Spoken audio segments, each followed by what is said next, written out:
Hi and welcome to Dewdrops. My name is Beth. Oh my gosh, this is an exciting video. You will be equipped to do each and every one of these pieces after we are done.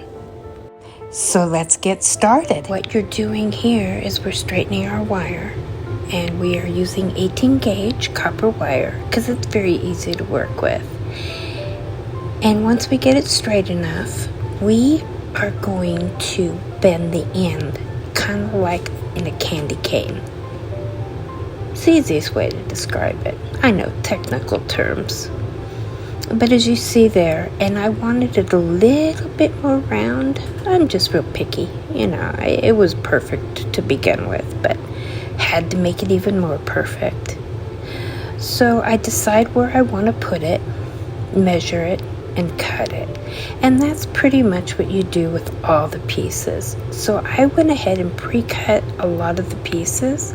It just made it easier so that I could show you how to construct this framework. So we put the first piece in, and then we're going to want to take resin and secure it in. Now the beautiful thing about metal, it always releases its resin if you do not encase it. If you encase it, that's it. Resin, you'd have to break it. But when you just use it lightly like I'm doing, it's amazing how easy it comes off, so you can remove the pieces if necessary. What we did there is the typical zigzag pattern that I like to do. And so we're going to be using that as well as another shape, kind of like a half circle. For the second piece, I should say, that we're putting in, it's going to go all the way across. I wanted some kind of divider in this one. Now, a lot of them that I do put that divider, but I seem to put it more in the middle, and this time I'm putting it up higher. This piece is something that I have not made. I am not copying anything. I just wanted you to see the process of how I do this. So I take each individual piece, cure it in, and then move on to the next one. And each piece I put in, I ask myself the question, is it telling my story? Whatever that story might be. Is it comfortable where I see it? Does it fit? Is it balanced? So as I do each piece here, I'm thinking, no, maybe this needs to be a little bit more on an angle. So that's exactly what I did. So each piece is thought through, but also each piece is a hypothesis, really, because we're trying to figure out if it's really going to fit there and it looks good. Go with your first thought, go with your gut. If you don't like it, change it up. Now we're going to be doing the half circle that I told you about, and I like to put a few of those in my abstract pieces. It gives it a little bit more character, a little bit something more to look at. I think that's why I put my dewdrops in there also. So I'm going to put that in some resin, and then I am going to put it in the mold and cure it in. It's so cool. See, right here, I'm measuring and I'm thinking, I want that there. But watch what happens. It doesn't fit, I don't want to cut it. So I find another piece and went, oh, this will go on an angle. That looks good. I like that. And that's pretty much how I do it. It's just all in perception. Sometimes I crowd it all together, and other times I keep it spread far apart. Now we're going to put a little resin, and then we're going to cure that in, and everything should be pretty stationary now. And now we are going to cure it. And now I'm making some drops. You just put your wire and pull it around and squeeze it together. And then when you cut your wire, You don't want to cut, that's the direction you want to cut it. You don't want to go the other direction because it will not connect your pieces together as well. They won't be as even. And then I just kind of wiggle the ends to get them to go even together next to each other instead of on top of each other. And now I'm going to make a smaller one. And for this piece, I used 5 or 6 drops for this piece. And you don't have to use any. You can use something totally different. That is just fine. But this is what I like to do. Now I'm going to put each one of these drops on the tape, and then I'm going to make some resin mix with the Let's Resin Royal Blue. And you only need the smallest amount of this. You don't need a lot. Remember, this is UV resin, not regular epoxy, so it has to be translucent enough to be able to cure. So we're going to mix all this in, and then we're going to fill up each one of the drops and cure them.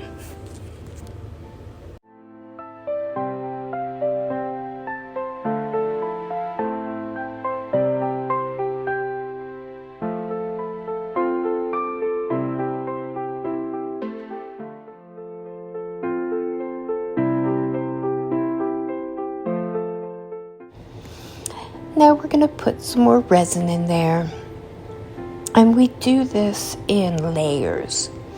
I do all my pieces in layers. I do not put thick layers of resin in because it won't cure right. Get all kinds of bubbles and problems. It doesn't matter what kind of resin it is. You don't want it to be deep. Now that it's cured, I'm going to add my dewdrops into this. So whatever insert that you decide to use, at this point is the perfect point to add your drops or your inserts or whatever you want. Unless you want to put them on the front. And I do that too, and I will be doing that with one of my drops. So right now I had to figure out the direction I wanted the drops to go, and I want it to look like a rainy day. Basically looking through a window. I love that look. I do a lot of that lately. I go in spurts, and I think we all do. So we're going to cure that. Put another layer of resin. And then after that is done, we get to do the fun part.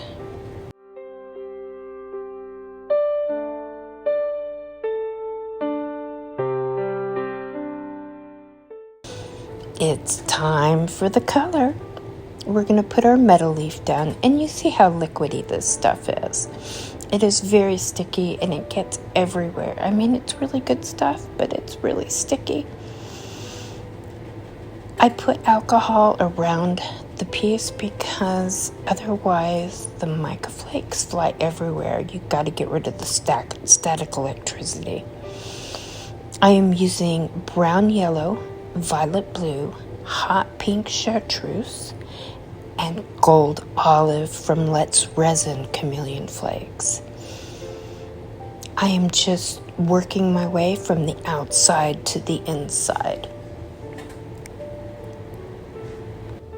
Another really important thing is when you are putting your flakes down, do not add pressure. I'm sure a bunch of you have already heard me preach about this, because if you add the pressure, then you're pushing it against all that stickiness, and other colors will not be able to get underneath. So now we're going to use the pink chartreuse,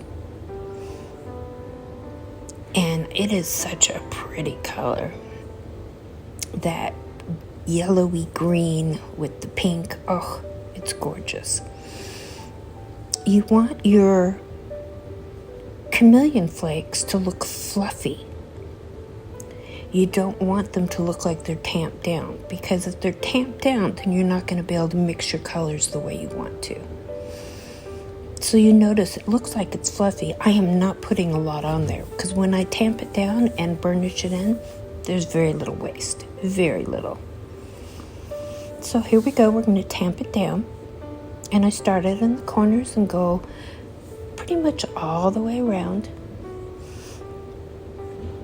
And then I just kind of get it all tamped down real good and just burnish it in with my brush. You want to use a stiff brush when you do this. Look how pretty that is. It's like a big rainbow on the back. It's going to be amazing when we see the front. So we're going to put resin on it now and seal in those chameleon flakes so they don't go anywhere.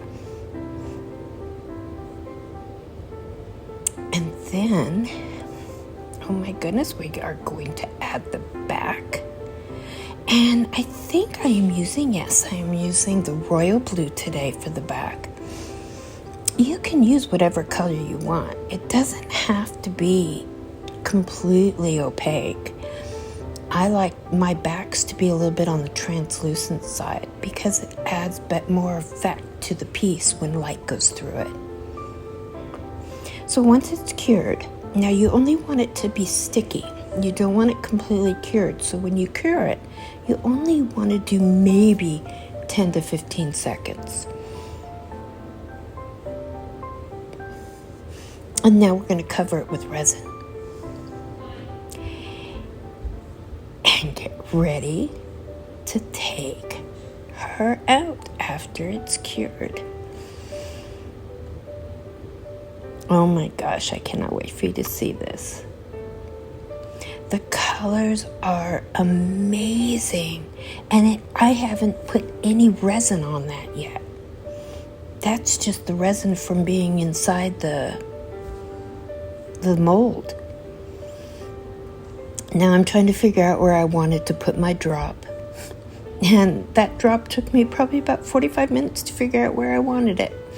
I could not say, oh, I want it there. It just didn't look right. So finally I figured out where I wanted it. Cured it on and added more resin. Wait till you see this when the resin's done being put on there. Oh my God. The colors on this thing are unbelievable. Look at them. Wow. And you will get this type of coloration every single time if you do it the way I showed you. Now we're going to make our bail. I prefer making my bails if possible. A lot cheaper. And they're very one of a kind that way. Yeah, I know I make them all the same way, but nobody else makes the bails like I do. And I don't care if they do, that's fine. But it's just a personal effect that I like to put on my pieces. We're going to do a short shank on there. The last time I did one, I showed you with a really long shank, and that was to show you how I put it on. I'm going to do a short shank this time because it looks so much better, and this piece is so pretty. I just really don't want to ruin it. So we're going to put the short shank, and I do put it on backwards, as you all know. I put my resin on my bail and then my piece on top of the bail instead of the other way around. But I always know it's exactly the spot that I want it because it's on the front. You'll see.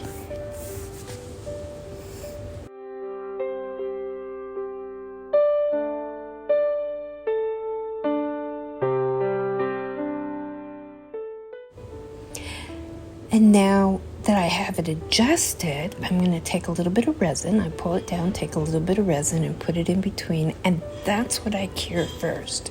And that will attach your bail to your piece strong enough so that you can turn it over and secure it all in, which you will see in a moment.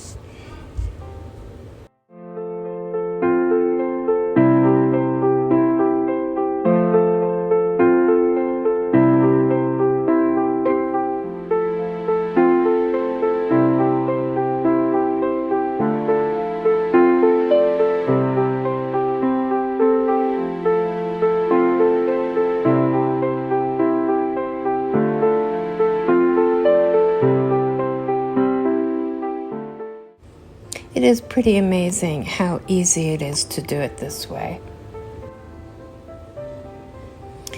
Now that the back is done, we are going to add the final top coat. I love this top coat. It's UV gel nail polish, and it never cures sticky. It protects it. It just makes it beautiful. It is just the best thing in my arsenal. Well, there you have it. There they are. There it is, the one that I made today and the one that I made prior. And you will be able to make these, if you follow this, you will be able to make these without a problem. I hope you enjoyed this. Please like and subscribe. I will see you soon.